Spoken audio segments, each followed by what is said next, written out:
રાજકોટ જિલ્લાના ધોરાજી તાલુકામાં મોટી મારડ ગામમાં ઉપસરપંચ અને બે અન્ય વ્યક્તિઓ પર લાકડા કાપવા જેવી બાબતે હુમલાનો બનાવ સામે આવ્યો છે, જેમાં ઉપસરપંચે જે સામે આરોપી છે તેને લાકડા કાપવાની મનાઈ ફરમાવતા વિવાદ વકર્યો હતો અને ઉપસરપંચ ઉપર હુમલો કરવામાં આવ્યો, જેના કારણે મોટી મારડ ગામ સજ્જડ બંધ પાડવામાં આવ્યું અને ભારે વિરોધ નોંધવામાં આવ્યો। સાથે જ આરોપી સામે કડકમાં કડક કાર્યવાહીની માંગ પણ કરવામાં આવી। ત્યારે કોણ આરોપી છે, કેવી રીતે આખી ઘટના બની છે, વિગતે વાત કરી।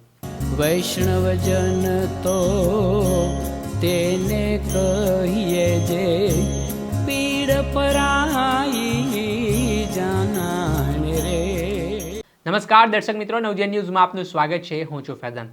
રાજકોટ જિલ્લાનો ધોરાજી તાલુકાના મોટી મારડ ગામમાં ગૌચરના જગ્યા પર લાકડા એક શખ્સ દ્વારા કાપવામાં આવી રહ્યા હતા। આ દરમિયાન મોટી મારડ ગામના ઉપસરપંચ જગદીશભાઈ સાથે જ પરેશભાઈ વાછાણી નામના વ્યક્તિને અન્ય એક શખ્સ છે તે લાકડા કાપનાર વ્યક્તિને અટકાવવાનો પ્રયાસ કરે છે અને અહીંયા લાકડા શું કામ કાપે છે તેમ કરીને વિરોધ નોંધાવે છે। ત્યારે એકાએક સામે જે શખ્સ આરોપી હતો તે ઉશ્કેરાઈ જાય છે।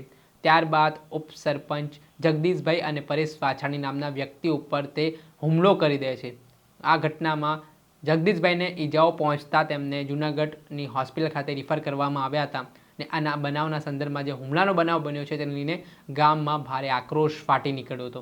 આ ઘટનાને લઈને હુમલાનો બનાવ સામે આવ્યા બાદ સ્થાનિકોએ પણ ભારે વિરોધ નોંધાવવાની શરૂઆત કરી હતી અને આ મામલે આરોપી જુમાભાઈ વિરુદ્ધ કાયદેસરની કાર્યવાહી કરવા માટે માંગ ઉઠી હતી। તેને લઈને મોટી મારડ ગામ છે તે સજ્જડ બંધ પણ પાડવામાં આવ્યું હતું। આ મામલે શું કહી રહ્યા છે પરેશ વાછાણી નામના જે વ્યક્તિ છે, જે ભોગ બનનાર તેમના પત્ની, તે સાંભળેલું।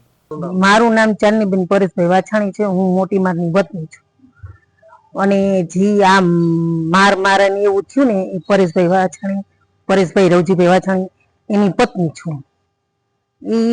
એક જગદીશભાઈ છે ને જે ઉપસરપંચ, એ ગયા હશે, એને ના પાડી હતી આ ડફેરની એને લાકડા કાપવાની બાબતમાં, એટલે એને નહીં કઈ ધ્યાન દીધું એ લોકોએ ડફેરીને એને, એટલે મારા ઘરવાળાને ફોન કર્યો એટલે એ ગયા, એટલે એને કીધું કે ના કે અમને તે કે ખેડૂએ હા પાડી છે કે, એટલે મારા ઘરવાળા એટલું જ બોલ્યા હતા કે હા પાડી તો તમે શું કામ બીઓ છો કે, તો કાંઈ વાંધો નહીં કે, બસ એટલું જ બોલ્યા હતા। આ ડફેરની છે ને વહી ગયા ને તો એને મારવા માંડ્યા। બેન શું માર્યું અને કોણ કોણ મારવામાં હતા? લાકડી મારી હતી અને 4 જણા હતા એ લોકો। જગદીશભાઈ વાછાણી નામ હતું? અત્યારે ક્યાં લઈ ગયા છે હોસ્પિટલે? એને જુનાગઢ લઈ ગયા છે। શું લાગ્યું છે એને?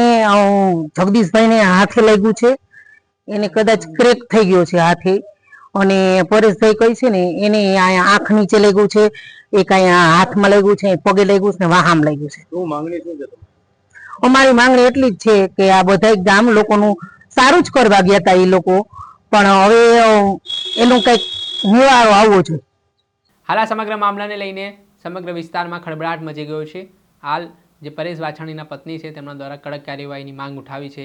લાકડા કાપવાની મનાઈ કરવામાં આવતા જે એકાએક આ મામલો બીચક્યો હતો અને જે ઉપસરપંચ અને તે પરેશ વાછાણી નામના વ્યક્તિના અન્ય એક વ્યક્તિ, એમ ટોટલ 3 વ્યક્તિઓ પર હુમલાનો બનાવ સામે આવ્યો છે। તે મામલે હવે પોલીસ ફરિયાદ પણ નોંધાવવામાં આવી રહી છે। દર્શક મિત્રો, આવા જ નવા વિડીયો સાથે આપણે માહિતગાર કરતા રહીશું, એટલે નવજીવન ન્યૂઝ જોતા રહો। વૈષ્ણવજન તો તેને કહીએ જે પીડ પરાઈ